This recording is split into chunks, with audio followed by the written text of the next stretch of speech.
Hey, what is up, mortals? Tim here. And before we get into today's video, there's something I'd like to talk about. I'd like to let you all know that we have a merch store. Some of the items in it are only available for a limited amount of time. So if you're interested, go into the description and check it out. Each purchase helps us make more content. Secondly, if this video hits 300 likes by the end of the week, we will continue this what if. Thirdly, if you didn't know, only 41.3% of you guys are subscribed to us. So please, hit that subscribe button and click the bell icon. Now, with that out of the way, let's get into the story! Even as a youth, Kenzuko Baduo had no issue earning his schoolyard nickname. Bad, they called him. Not only as a shorthand for his last name, but also due to his unrelenting temper. That, paired with his quirk, led to more than a few bullies and thugs being hospitalized without so much as leaving a scratch on the delinquent. They deemed his quirk fighting spirit. And soon, Bad found that it paired well with an uncouth demeanor and a metal baseball bat. Screw reasons. It's fighting spirit, he barked, leveling the end of his bat in a gesturing manner toward the next sniveling brat he had to bash. A bunch of twerps from a rival school, Kuruska Regional, had jumped him as he ambled home from class. Apparently, they wanted a piece of him, so a piece of him they would get. You think you're something else, don't you, Bad? I'll have to show you that you're nothing special at all, the head of the crowd of punks announced, rocking a balled fist at his opponent. Try me, you piss ants. Bad rested the bat ahead of him, tightening his grip on the rubber-laced handle until his knuckles drained of pigment. I'll knock your goddamn heads clean off! With one subtle roll of the shoulders, the coat resting atop them thumped against the concrete below. Bad tightened his jaw and glared daggers into the gaggle of young miscreants that had decided to ruin the natural flow of his days. They were bastards, he thought. The whole lot of them wouldn't survive a second after he got going in earnest. And try him they did, with the lead punk shooting forward with a massive haymaker aimed at the delinquent's temple. Across his knuckles formed a plate akin to that of knuckle dusters, likely a trait tied to his quirk. This effective bludgeoning tool tore through the air with frightening agility, though Bad had no issue leaning back and allowing the blow to skid past just ahead of the tip of his nose. Flashing a wolfish smirk, the teen cocked back his baseball bat and let off a brutal swing into the brawler's ribs. It didn't simply send it to the ground writhing in agony. Instead, the boy's form opted to lose its footing and launch into the adjacent wall with enough force to fracture the surface of the concrete structure. The street punk, with glazed eyes and a stiffness akin to rigor mortis, settled in a pile of garbage bags for the long night's rest. The aura radiating from the pompadour-adorned teen pulsed and slithered through the air itself, the force of which brought a palpable shiver to the remainder of the gang, which promptly scattered with their proverbial tails tucked between their legs. Bad exhaled softly. The young man scooped up his coat from the ground without so much as a word exchanged with a quickly evaporating crowd. He tossed a middle finger at the crumpled-up gutter punk in the stack of garbage instead.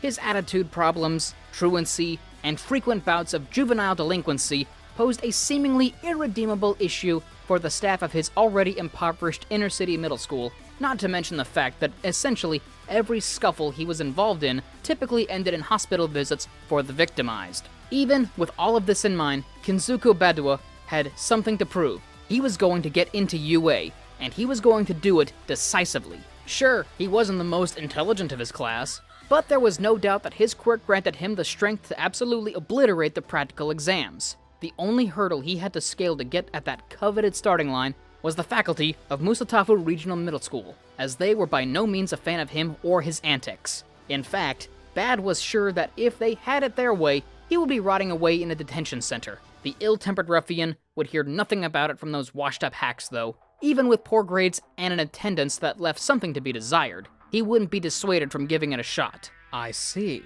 The teacher, a calculated and austere man with sharp fox-like eyes, delivered harshly. So you want to go to UA? Yeah, what about it? Bad kicked his feet onto the table and stretched, giving the educator a crooked glare. I'll get in, no problem. Will you, Baduo? You'll have no issue at all getting into the most prestigious hero school in this country. Is that what you're telling me? He adjusted the glasses resting atop his acute, slightly downturned nose. I find that hard to believe, especially since you've barely passed every class you've taken since arriving here. You're near the bottom of your grade, and no amount of brash machismo or ill-fated street brawls will change that fact. Who gives a damn about that bullcrap, Teach? He glowered. The teen was displeased by the man's presumption that he wouldn't make the cut. Who was he to determine that for him? UA does, Baduo. They give a damn. If I was part of their faculty, I'd take one look at your abysmal record and vomit. You're a petulant little brat, and I'm honestly surprised I won't be having you an extra year. The delinquent's jaw muscles grew taut at the accusations. Well, you're not part of their staff, you old prick. You're a washed-up loser teaching future criminals in some rundown shithole. I ain't gonna end up like you. I'm going to the entrance exam, and you're not stopping me. I don't plan on stopping you, Mr. Badua, he scoffed. I'm going to take great pleasure in seeing the upheaval you go through after being emphatically rejected.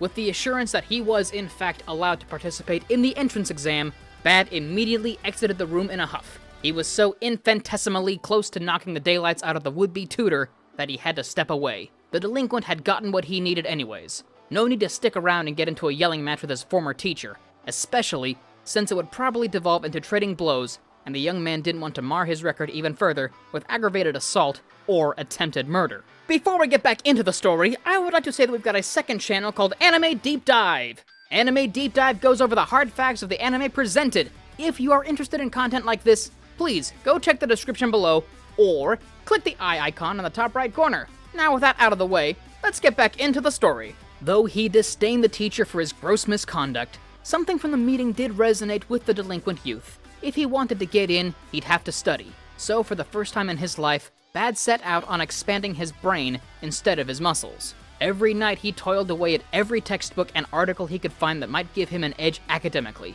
Hours of his life were devoted to strengthening his intellect, something he never expected himself to do. With his drive, his fighting spirit, anything was possible. If his so-called instructor would just sit back and watch him fail, serving as a lesson for his underclassmen, then he was no teacher at all. Everything that Bad needed was right here, and he wouldn't so much as blink until he was certain that he could pass the written assessment. On the day of the exam, Bad found himself standing at the entrance of the revered Battle Center A. All things considered, the delinquent came off as exceptionally relaxed in the face of the immense stress that was the practical exam. He didn't even use the allocated preparation time to stretch, instead, idly resting at the helm of the group of students. Hands stuffed in the pockets of his sweatpants, the dark-haired thug likely looked far and away different from the other participants. His height was unassuming, though the dark-eyed glower that adorned his face told a different story. Baduo was something to be reckoned with. Another standout feature he presented was his trademark bright red turtleneck. A strange article of clothing for an athletic competition, but he looked confident nonetheless. The only thing agitating the young man at that moment was the fact that they didn't let him bring his preferred weapon to the field. He'd have to improvise. With a boisterous yell, Present Mike alerted the students below to begin. The crowd quickly shot past the dark-haired youth as they left him in the dust, though some of the stragglers caught wind of his demeanor devolving. His musculature tightened as his orbs narrowed at one target, the front of the pack.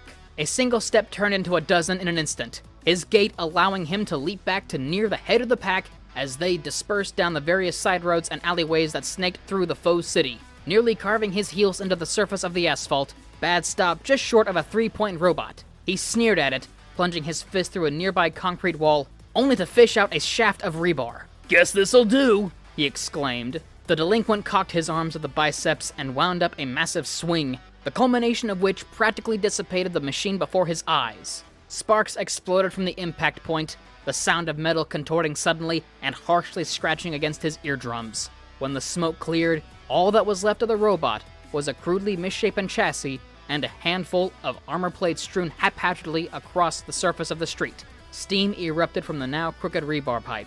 Bad smiled. The remainder of his showing was similarly dominant. Every robot he encountered faltered beneath the raw power of his swings. The machines honestly stood no chance. In his wake, he left scrap metal and a litany of warped lengths of rebar that served as makeshift weapons. They typically only lasted a strike or two, much to his chagrin. Even though the event only lasted minutes, he was honestly growing tired of the whole ordeal. He wanted to fight real threats, actual foe villains that had unique powers and proper tactics. These brainless machines were child's play. Before he knew it, he was clawing at triple digits and threatening to break records. Bad heaved over a pile of mismatched mechs as he waited for the time to run out. At the rate he had kept up, it was unlikely that enough of the class would overtake him and keep him out of the top 10, though he expected at least a few to get around his score. It was so easy after all. The exam barely amounted to a warm-up in his eyes. He nearly flinched at the all-encompassing sound of metal agonizing against asphalt, a guttural bellowing noise that reverberated off of every structure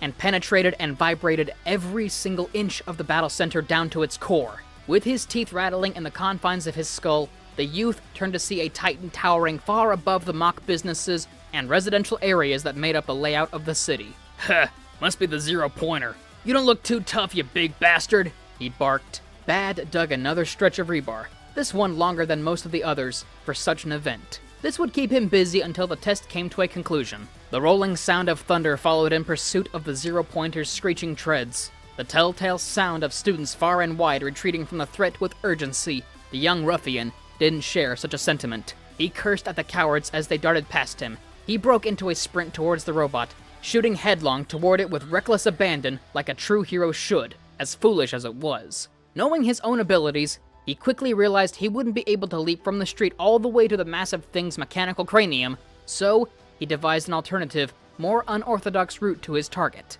It all started with a crooked street lamp which he used as a stepping stone to mount the nearest multi-story building. From there, he braced himself and got a running start from one end of the roof to the other, allowing him to launch off with a force so palpable that it fragmented the surface of the structure. He busted through the air like a bat out of hell, and, in the midst of all this action and fervor, the dark-eyed delinquent grew acutely aware that a fellow student was in a similarly airborne state. He glanced down and scoffed, spotting the green-haired youth gliding just below his altitude.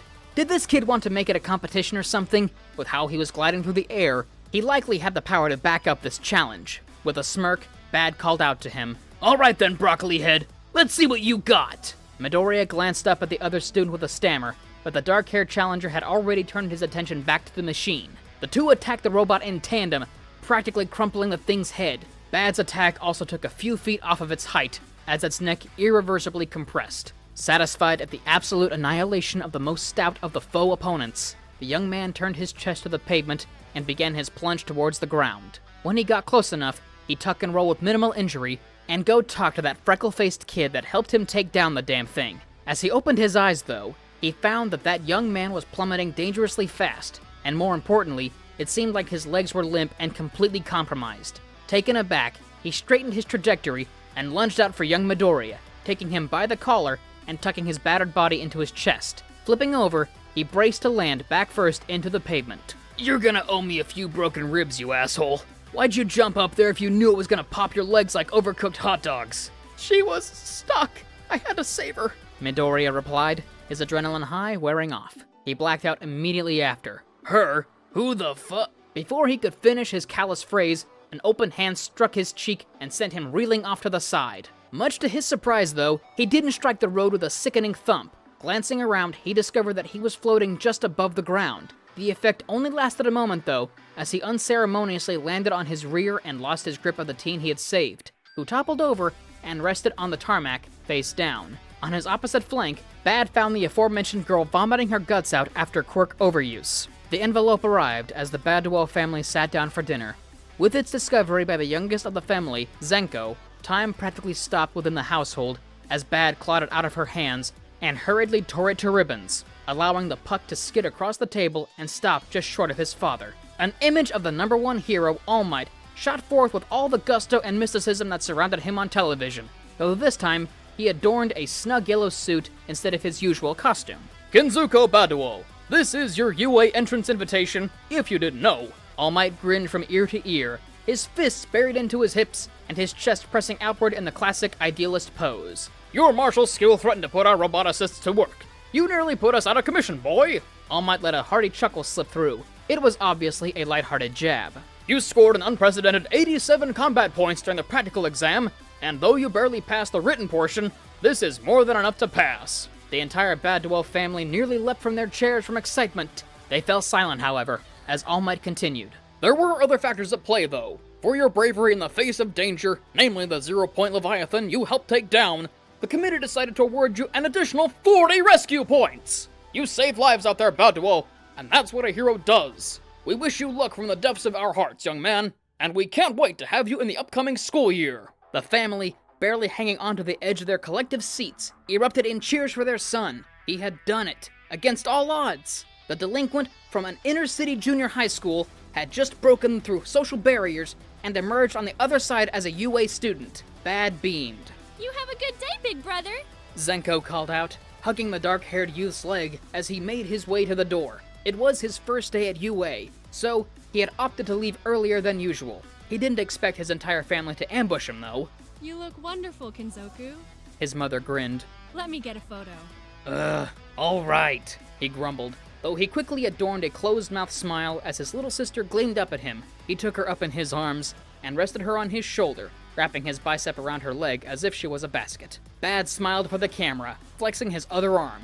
His little sister propped her elbow atop his pompadour. Thank you all for watching the video to the end! Now, with that out of the way, there's a few more things I want to go over with before the video ends. On behalf of We the Celestials, I'd like to thank the writer of this video as well as the editors for this video. Their details will be in the description below. If you're a voice actor, editor, or writer, or you're interested in becoming one of those, go to the Discord that is in the description of this video and hit up the head of one of those departments. We're always looking for members to join us. That's it from us for today's video. So thank you all for watching, and don't forget to hit that subscribe button if you're interested, and hit that like button if you like this video. Until next time, peace out, mortals. Have an amazing day.